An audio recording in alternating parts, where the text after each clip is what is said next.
মহা ধামাকা। এইবার সুদীপার জীবন থেকে আদিত্যকে সারা জীবনের জন্য সরিয়ে দিতে তাকে গুলি করে মারল সুদীপার প্রফেসর। হ্যাঁ বন্ধুরা, আমরা এমনটাই দেখতে পাবো অনুরাগের ছোঁয়া ধারাবাহিকের আগামী পর্বগুলোতে।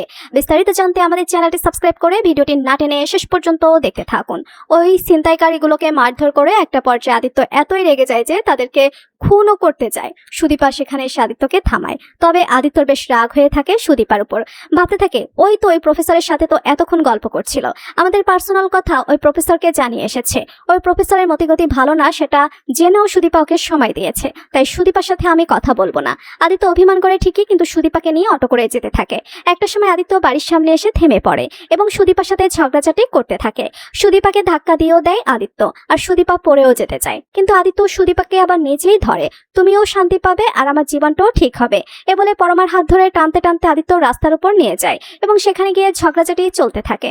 গাড়িগুলোর সামনে দিয়ে যাতায়াত করতে থাকে। পরমা আদিত্যকে বলতেই থাকে, আদিত্য কিছু একটা হয়ে যাবে, তুমি আমাকে ছেড়ে দাও ছেড়ে দাও। কিন্তু আদিত্য কিছুতেই ছাড়তে চায় না। আদিত্যর প্রচন্ড রাগ হয় পরমার উপর। পরমা এই বাড়াবাড়ি বেয়াদবি কিছুই আদিত্যও সহ্য করতে পারে না। অন্যদিকে সুদীপা আদিত্যকে কিছুতেই থামাতে পারে না।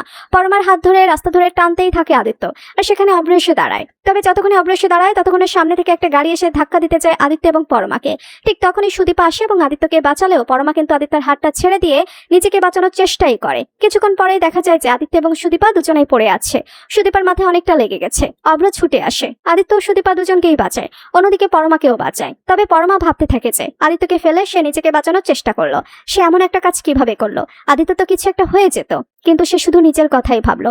পরমা যেতে না চাইলেও অভ্র আর সুযোগ দেয় না। অভ্র পরমাকে নিয়ে তার বাবার বাড়িতে নামিয়ে দিয়ে আসে এবং স্পষ্টভাবে পরমাকে বুঝিয়ে দেয় যে সম্পর্ক থেকে তার মুক্তি পাওয়ার সময় চলে এসেছে। অপরদিকে দেখা যায় সুদীপার কাটা জায়গায় ওষুধ লাগানোর চেষ্টা করতে থাকে আদিত্য। তবে সুদীপারও অভিমান হয়, আদিত্যকে বলে থাক দরকার নেই। আদিত্যর খুব অভিমান। আদিত্য ওই রাত্রিবেলায় একলা বেরিয়ে যায়। অন্যদিকে গায়ত্রী চৌধুরী বেশ রেগে যায়। গায়ত্রী চৌধুরীকে সুদীপা কথা দেয়, যেভাবেই হোক আপনার বাড়ির ছেলেকে আমি ফিরিয়ে নিয়ে আসবো। সুদীপা থানায় গিয়ে জানতে পারে আদিত্য বড় স্যারের সাথে কথা বলে নর্থ বেঙ্গল থানায় চলে গেছেন। সুদীপা বেরিয়ে পড়ে আদিত্যকে আটকানোর জন্য। এরপর দেখা যায় আদিত্য যখন সেখান থেকে রাগ করে চলে যাচ্ছিল তখন হঠাৎ সেখানে সে হাজির হয় সুদীপার প্রফেসর। রাস্তায় আদিত্যকে একা দেখতে মনে মনে ভাবে এটাই সুযোগ সুদীপা জীবন থেকে তোমাকে সরিয়ে দেওয়ার। এরপর সে আদিত্যকে গুলি করে সেখান থেকে পালিয়ে যায়। তো বন্ধুরা, সুদীপা কি পারবে আদিত্যকে বাঁচাতে? কমেন্ট করে জানিয়ে দাও তোমাদের মতামত। ভিডিওটি ভালো লাগলে লাইক কমেন্ট শেয়ার করুন। আমাদের চ্যানেলে নতুন হয়ে থাকলে চ্যানেলটি সাবস্ক্রাইব করে রাখুন, যেন অনুরাগের ছোঁয়া ধারাবাহিকের যে কোনো নতুন আপডেট সবার আগে পৌঁছে যায় আপনাদের কাছে। ধন্যবাদ সবাইকে।